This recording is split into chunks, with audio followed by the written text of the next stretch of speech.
garsiisuu gadhiifame waraanii bilisummaa Oromiyaa bal'oo keessatti haleella mootummaa Abiy Ahmed irratti fudhatullee cimsee itti fufee jira. Paartiin biyyaalessaa bilisummaa Ogaaden filannoo naannoo Somaalii geggeeffamu keessa if baasee jira. Ameerikaan qoqqobbii cimaa mootummaa Itoophiyaa irratti dabarsuu deemti. Waraanii kaabaa akkuma itti fufettuu jira. Kunni hangafoota odeeffannoo sa'aatii kanaaf simbiraanii gahuu fi kurfoofnee dhufnee viidiyoo kana jaalachuun chaanalii kana maamila godhachuun miidiyaa hawaasaa irratti qoqooduun faffacaasuun nu bira dhaabbadha isiniin jecha gara odeeffannoo kenna bal'inaan isin biraan gahuutu dabarra. Waraanii bilisummaa Oromiyaa bakka adda keessattuu haleellaa dhaqqabsaa jira. Oromiyaa kibbaatiin gara aanaa dudda daawwatii fi bulee horaatiin haleellaa geggeessuu cimsee itti fufuun dhagahame jira.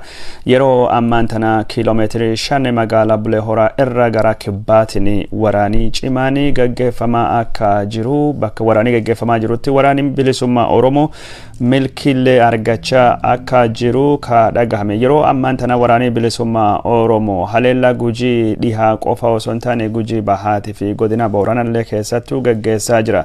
Haleellaan kun laga gannaalee gamaa cehuudhaan gara godina Baalee maqaa duulaa nadhii gammadaatiin moggaafamee cimee itti fufu maddeen waraana bilisummaa Oromoo addeessani. Gara biraatiin woboon zoonii dhihaa haleellaa godinaalee Oromiyaa dhihaa keessattuu geggeessu cimsee itti fufee jira. Haleellaan torbaan kana irratti xiyyeeffatee godina Wallagga bahaa yoo ta'u magaalaa guddittii godina Naqamtee biraattuu ka argamtu magaalaa Bareedaa kiiloomeetirii 10 qofa kan Naqamtee irraa fagaattu waraanii bilisummaa Oromoo to'atee jira. Waraanii bilisummaa Oromoo wayita magaalaa kana to'atutti ummatii gammachuu isaa lakkoofsa baay'eedhaan bahee waraana kan simachuun isaa ibsatu viidiyoon mul'isu agarsiisa. Viidiyoo kan keessattu dargaggeessa maanguddoo dhiira dubartii wanni jedhamu manatti nafne ummatii guddaan bahee gammachuu isaa ibsatee jira. Gara biraatiin ammoo waraanii bilisummaa Oromiyaa jiddu galeessa Oromiyaa keessattuu haleellaa dhaqqabsaa jirullee ammumaan tanallee itti fufee jira. Aanaa ganda baratii fi aanaa Hincinnii keessattuu haleellaan fudhatamaa jiru jabaatee itti fufee jira jedhama. Mootummaan Abiy Ahmed ka haleellaa waraana bilisummaa Oromootiin rifannooti guddaan keessa seenee keessattuu hidhattoota fi milishoota fi humni addaa Oromiyaa waraana bilisummaa Oromootti qawwee waliin dabalamuun yaaddessee haleellaa diroonii dhaqqabsuu fi yeroo ammaan tana dirooniin uummata sodaachisaa akka jirullee odeeffannootti darbaa jira. Oduu gara biraatiin ammoo Oromiyaa godina addaa naannawa Finfinnee keessatti waraanii bilisummaa Oromoo leenjistoota leenjisa lakkoofsa hedduu taayanii eebbisiisaa jira. Warri ammaan tana eebbifame kun qaamaa fi sammuunii waraana dhumaa ka magaalaa Finfinnee handhuraa Oromiyaa deebisuu fi dhiyoo kanattu godhamuu fi gahee guddaa taphachuu danda'amaa jedhamee dubbatamaa jira. Waraanni bilisummaa Oromoo jiddu galeessa biyyaa keessattuu karaalee Finfinnee fi naannolee adda addaa walitti fidan ka Oromiyaa keessa bayanii fi sodaa akka tahee ka dubbatamu. Mootummaan Abiy Ahmed yeroo ammaan tana waraana bilisummaa Oromoo ka jajjabaachaa dhufee fi mormii qeerroo fi qarree Oromiyaa ka Oromiyaa bahaa keessatti dhooteen sodaan guddaan akka seenettu dubbatama. Harargee bahaatii fi Harargee dhihaa keessatti mormiin dargaggeessaa bakka adda addattuu geggeeffamaa ture. Mormiin magaalaa Haramaayaa irra jalqabee gara Awwadaayii fi gara Cirootii fi Hernaattuu babal'achuun gabaasne turre.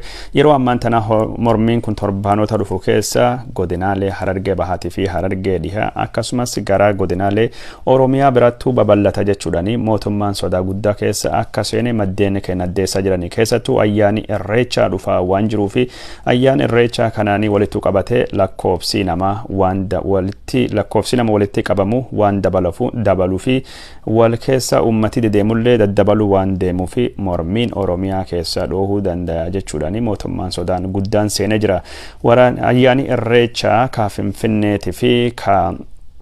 Finfinneetii fi ayyaani Irreechaa ka Bishooftuu bara kana geggeeffamulleen carraa ummati miiliyoonota walitti dhufuu fi qabu guddisaa waan ta'eef ummati carraa wal arguu kanattuu fayyadamee mormii dhoosuu danda'a jedhullee mootummaan sodaa guddaa keessa akka seenee dubbatamaa jira. Mootummaan yeroo ammaan tana sodaa keessa seenee kana abbootii amantii, abbootii aadaatii fi abbootii malkaattuu fayyadamee dargaggeessi Oromoo akka mormii hin geggeessine, akka hiriira hin baanne dhaamsi akka dabarsanii godhaa akka jirutu dhagahama. Abbootiin Gadaa Gujii namni Oromoo ijjeesuu yookaan ammoo mootummaa irratti hiriira bahu kamiyyuu nama yakkama jechuudhaani balaaleffachuun warra dhagahame jira. Abbootiin Gadaa Gujii kunini kan isaan balaaleffatanii warra ammaan tana mootummaa irratti duulaa jira jedhamu ka bosona jiru yoo tahe mootummaa Abiy Ahmedii ka waggoota sadan darban kanaa fi lubbuu Oromoo kumaatama galaafatamuu fi sababa tahe hin balaaleffanne jechuudhaani abbaan Gadaa bilisa tahe walabaan ummata tajaajiluu qaba malee propaganda mootummaa tahe sochahuun sirna Gadaa ka busheessuu fi abbootiin Gadaa kabaja ummata bira qabanii ka xiqqeessu jechuudhaani murtii abbootii Gadaa kana balaaleffatanii jiran.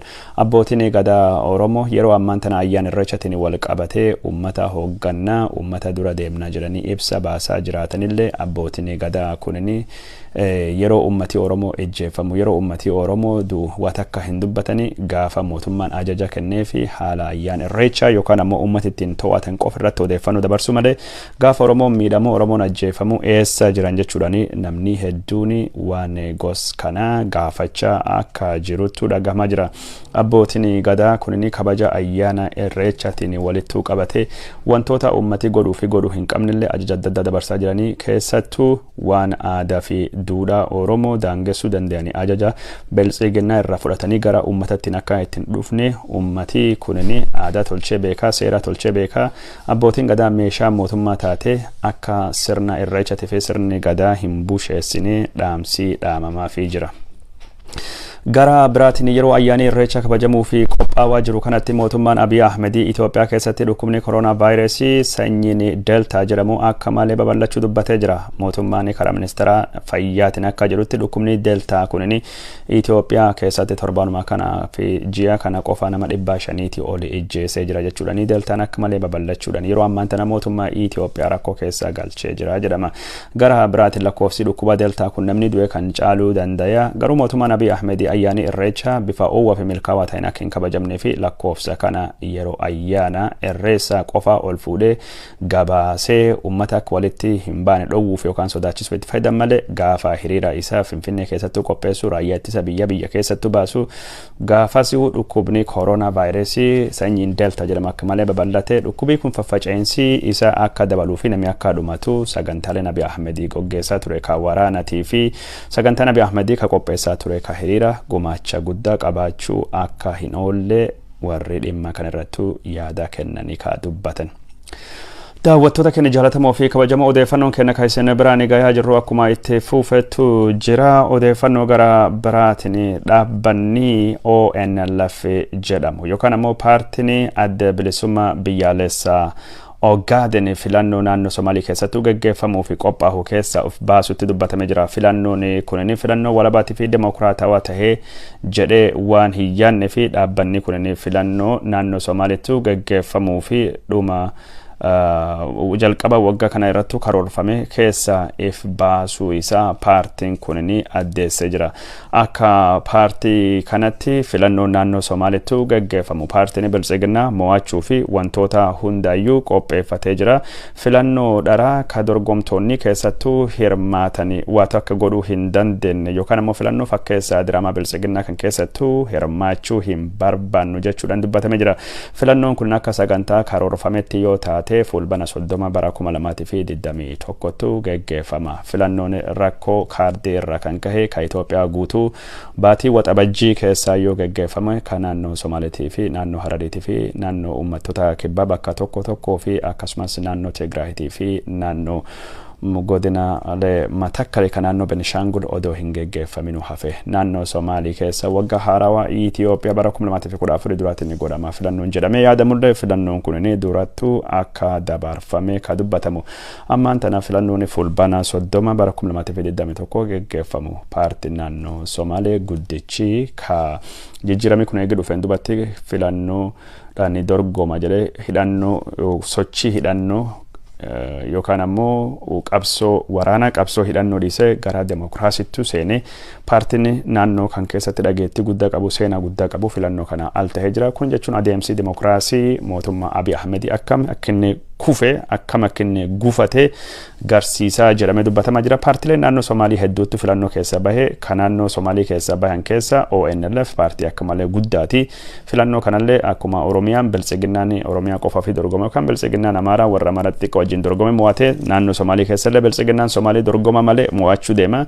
Kun jechuun paartiin ONLF ammaan tana filannoo keessa bahee jira. ABO'n filannoo keessa bahee jira. Paartiin Sidaama maqumaa fi malee filannoo keessattuu hin hirmaanne. Kun jechuun warri demokiraasittuu amananii haga tokko qabsoo hidhannoo dhiisanii karaa jijjiiramaa filannootiin karaa korojootiin biyya keenya naannoo keenya keessatti wafinnaa jedhanii ammaan tana hagame tokko wanni sun ni tahuu akka hin dandeenye garsiisaa jechuudhani odeeffannoon kun akkasitti dhufaa jira. Naannoo kan keessatti wanni filannoo jedhamu wanni demokiraasii jedhamu tokko leeni akka hin taanetti mul'ataa jira. Abiy Ahmed filannoon inni gaggeesse ka mootummaa dhaabachuu deemu kunni filannoo kijibaati ulaagaa biyyaatii fi ulaagaa sadarkaa addunyaa hin guutuu jedhamee akkasittuu hawaasii addunyaallee qeeqaa ture. Kana filannoo naannoo Somaaliitiin Benishangul Gumuzii keessatti warri milishoota Amaaraa faannoon Amaaraatii fi Liyyuu Haayiliin Amaaraa miidhaa gurguddoo akka dhaqqabsaa jiranitu gabaafamaa ture. Miidhaan isaan dhaqqabsaa jiran kun godina Matakkalii keessatti uummata nagayaa haleeluu qabeenya gubuu mancaasuu fi uummata buqqisuun akka tahee dubbatama. Ammaan tana godinuma Matakkalii keessatti bakka Liyyuu Haayiliin Sidaamaa keessatti socho'uutti uummata nagayaa irratti Liyyuu Haayiliin Amaaraa tarkaanfii fudhate namni lamine maadaahee hospitaala seenee jira jedhama. Haleellaan kun kan dhaqqabe godina Matakkalee aanaa Dibaaxee akka tahee ka dubbatamaa jiru. Humni addaa ka Sidaamaa ka'achi jiru uummata nagaa irratti hin dhukaasne garuu uummata waa takka hin goone irratti humnoonni Amaaraa dhukaasaa jiranii falli naannoo Matakkalee akka dhufu yoo ka barbaachisu taate humnoonni Amaaraa guutumaa guututti achi bahuu qaban jechuudhani aktivistoota fi falmitoonni Benishangul Gumuzii gaafachaa jiranii. Gara biraatiin ammoo mootummaan Abiy Ahmed ka hoogganu mootummaan Benishangul Gumuzii karaa dubbii himaa waajjira communication obbo Abiyoot Ali Boorootiin Liyyuu Haayiliin Amaaraati faannoo fi milishoonni Amaaraa Benishangul Gumuzii keessa hin bayanii isaan qofa miti warri Sidaama warri Gambeellatii fi uummattoota kibbaa hundinuu bobba'anii jiran jechuun isalleen dhagahamee jira. Ammumaan tanaayyuu Liyyuu Haayiliin Amaaraa kabadiin himatam kun lakkoofsi warraa hedduun gara godinaalee Amaaraa adda addaa ka akka godina Awwiitii fi godina Goojjamii dhihaa irra gara Benishangulitti dabalataanii ergamaa akka jirulleetu addeeffama. Daawwattoota keenya jalatamoo fi kabajamoo odeeffannoon keenya kaayisen biraan gayaa jiru akkuma itti fufettu jira. Waraanii kaaba Itoophiyaa keessattuu gaggeeffamaa jiru miidhaa guddaa dhaqqabsaa jira. Karaa dirree Dabra Zabixiitiin waraanii hamaanii gaggeeffamaa jira. Gondaree kibbaa keessattuu Gaayintii fi Gaachsanaa fi Nifaas Mawucaa fi akkasumas magaalaa Dabra Zabixii kan jidduutti haleellaan guddaan gaggeeffamaa jira. Warri Tigraay humnoota Itoophiyaa kaachitti bobbaayanii barbadeessaa jirra. Shaalaqa waraana Itoophiyaa tokkollee akkuma jiruun karaa nurra bade jedhanii boojinee jirra jedhanii odeeffannoo dubbataa jiran. Warri Tigraay karaa televezyiinii warraatiin booji'amtoota namaatii fi kameeshaa ka booji'anii agarsiisaa jiranii. Waraanii kunin dirree dhihaatii fi dirree wallootiin cimee itti fufee jira jedhamee dubbatamee jira. Mootummaan Abiy Ahmed yeroo karaa biraatiin ammoo warra Tigraay irrattuu injifannoo argachaa jirra jechuudhani ammaan tanallee dirree karaa Maayitsabreetiin waraanii cimaanii gaggeeffame warra Tigraay uf duubatti dhiibnee deebisnee jirra jechaa jiran. Gara walloo kibbaatiin waraanii gaggeeffamaa jiru warra Baabbotii fi Taholdaareettu naannoo kanatti kan gaggeeffamu humnoonni Tigraay duubatti dhiibamanii jiran jechuudhani maddeen mootummaa walitti dhiheenya qaban yoo dubbatanii gara biraatini warri Tigraay qabiyyee kenna cimsine qabanne waraana walloo kibbaa karaa Daseetii fi Kombolcha cimsine itti fufaa jirra jechuudhani ibsa baasuun warra dhagahame jira. Haala waraanii kun itti gaggeeffamaa jiru odeeffannoo yeroo adda addaa jijjiirame kamittuu dhugaa kamittuu dharaa jiranii addaan baasuun nama dhibullee waraanii kunini namirrattu miidhaa guddaa akka dhaqqabsaa jiruttu beekama. Waraana kanaan walittu qabatee taabotii kalee booji'ame ka Goojjamirraa duudalleen taabota Mikaa'el jedhamu akka tahillee dubbatame jira. Gara biraatiin ammoo taabotii Abune Areegaawi jedhamu ka Goojjamirraa duule ka bira odoo warri isa hoogganaa jiru lola uumaa keessatti hirmaatinu harka Tigraahii seenanii booji'amuulleen dhagahamee jira. Taabotii Abune Areegaa durumayyuu irraa kaasee warra Tigraahii Amaaraa caala jaallata jechuudhaani taabotii kunin amanamummaan isaa juntaa fi jedhamee wanni akkasillee barreeffamaa jira. Wanni ammaan tan nama ajaa'ibu waan amantiitiin qoosaa godhutti hin malle bataskaanii nafne wanni adda addaa gara duula deemaa jira. Hedduun isaaniillee miidhamaa booji'amaa jiranii. Waraanni kunin uummata hedduu beelessee uummata hedduu rakkoo irratti fidee jira. Qeessonni bataskaanaa waraana kan deeggaraa jiranii qeessonni Amaaraa Ameerikaa keessatti qeessonni Ortodoksii ka Sinodoosiin Ameerikaa kaabaa waraana kan deeggaruudhaanii haga jechuun White House hunda deemanii waraanii kunin waraana badii waraana sanyummaa gaggeessuu fi warri jalqabee ammaan tana Itoophiyaa mo'achuu akka qabdullee Ameerikaan Itoophiyaa akka deeggaruu qabdu yaada dabarsaa jiranii. Akkundaafuu waraanii kun kallattii hundaan itti fufaa gaggeeffamaa jira. Garuu miidhaan guddaan uummata nagaa irratti guddoo dhaqqabaa jira. Waraana kana walitti qabatee walloo lamaanuu walloo sadaan jedhuti godina Waagamraatii fi walloo kabatii fi walloo kibbaatii fi godina Goojamii Gondarii kabatii fi Gondarii kibbaa beelii hamaan akka seenee dubbatama. Beelii ammaan tan xiyyeeffannaa argatee kan naannoo walloo kabatii fi walloo kibbaatii qofa malee beelii Tigraahii keessa seenee waggaa tokkotti deemaa jira. Kunis xiyyeeffannaa guddaa argachaa jira. Beelii Matakkali keessa jiru ka uummata Gumuziitii fi uummata Oromoo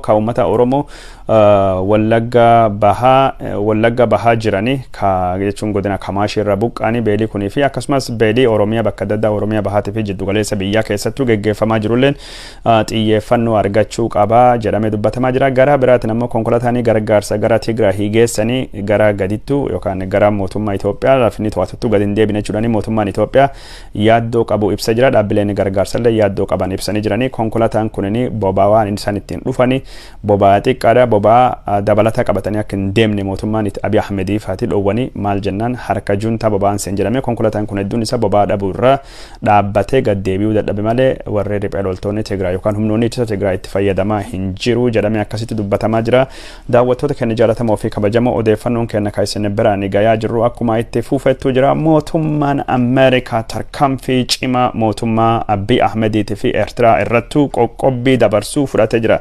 Ameerikaan torbaanota keessatti mootummaan Abiy Ahmediitii fi ka Eertiraan deeggaramuu fi milishootii Amaaraatii fi warri Tigraahii ka wallolaa jiranii yoo gara nagaa buusuttu hin deemne taate qoqqobbii hamaa akka dabarsitu pirezidaantiin Ameerikaa Joo Baayiden ajaja dabarsee jira. Ajaji kunin ka Kongireesii fi Seneetiin Ameerikaa osoo hin taane ka pirezidaantiin ajaja kallattiin dabarsu dikrii ka jedhamu yoo Kongireesii fi Kongireesii jechuun Seneetiin Ameerikaatii fi manni bakka bu'oota uummattoota Ameerikaa ka murtii biraa dabarsu taate murtiin darbu kunin mootummaa Abiy Ahmediitii fi warra wallolaa jiru mootummaa Abiy Ahmed Eertiraatii fi milishoota Amaaraatii fi warra Tigraay irrattuu dhiibbaa gurguddaa dhaqqabsuu dandayaa jedhamee jira. Mootummaan Ameerikaa murtii cimaa kana ka warra wallolaa jiru torbaanota keessattuu nagaa buusaa yookaan ammoo qoqqobbii cimaa isinirrattuu dabarsaa jiru kana yeroo Itoophiyaan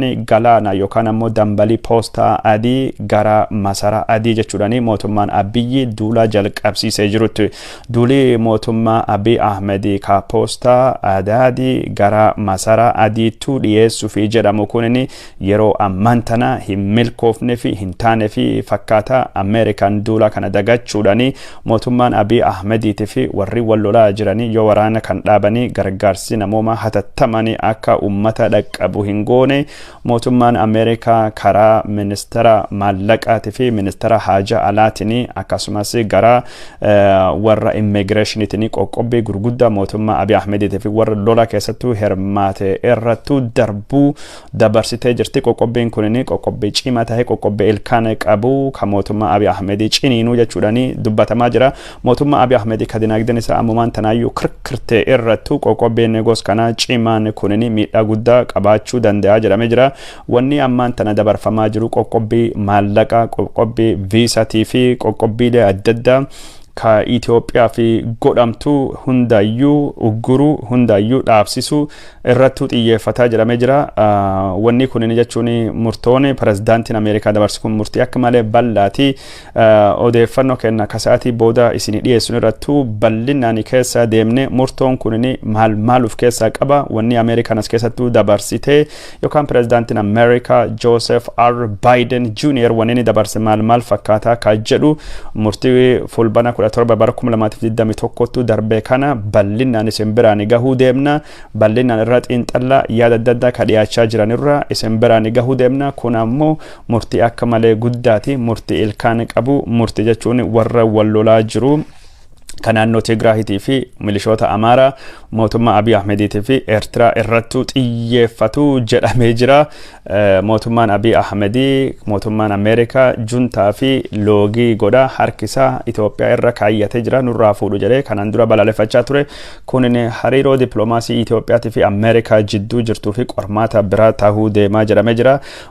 Karaa maallaqaatiin ammaan tana ka dabarfame qoqqobbiin Itoophiyaa irrattu dinagdee Itoophiyaa ka akka malee miidhamee jiruu fi dinagdee Itoophiyaa ka rakkina guddaa keessa seenaa jiru akka malee miidhuu dandaya dinagdeen Itoophiyaa ammumaan tana kufaatii guddaa keessa seenee jira. Sharafa biyyalaatii fi hanqinni akkasii kanaan walitti qabatee rakkoo keessa seenee jira. Karaa dippiloomaasiitiin illee kufaatiin mootummaa Abiy Ahmedii akka malee hama. Kunillee kufaatii kan ammeessa Ameerikaan tarkaanfii fudhattu kun akka hojii irra oolu mootummaa gamtaa Awurooppaati mootummaalee gamtaalee Awurooppaatii fi karaa mootummoota gamtoomanii wajjin taatee qindeessullee akka deemtutti dubbatamaa jira. Wanni kun bal'inaan xiinxalaa guddaa barbaadu xiinxala kana isin biraan geenna isinii dhiyeessina isiniin jenna daawwattoota keenya jaallatamoo fi kabajamoo sagantaan keenya ka odeeffannoo ka isin biraan geenne kasaati kana oduun kanuma fakkaatti bal'ina oduu kana har'a saa duuba yookaan galgala qabannee isinii dhiyaanna. Dhimma kanaa fi sababa wantoota ta'anittu jira xiinxala guddaa gulaalii New York Times fi CNN televiziyoon jedhamu ka Ameerikaa ka barreessu wanni sun xiyyeeffannoo guddaa hin arganne sunii fi sababa wantoota wanni sababa ta'ettu jira barreeffama sun duraanii Addis Standardin ka barreesse wantoota sun hundaayyuu keessa deebinee isin biraan ka geennu ta'aa galatooma waan nu daawwattanii hordoftanii fi galgal kan nu eega viidiyoo kan waan jaalattanii chaanalii kana maamila waan godhatanii qoqqoodanii faffacaastanii waan waliin geettaniif illee galata guddaa nu bira qabdanii kan ammaan tan asumatti nu haga'uti nagaatti guyyaa gaarii halkan gaarii bakka jirtanitti.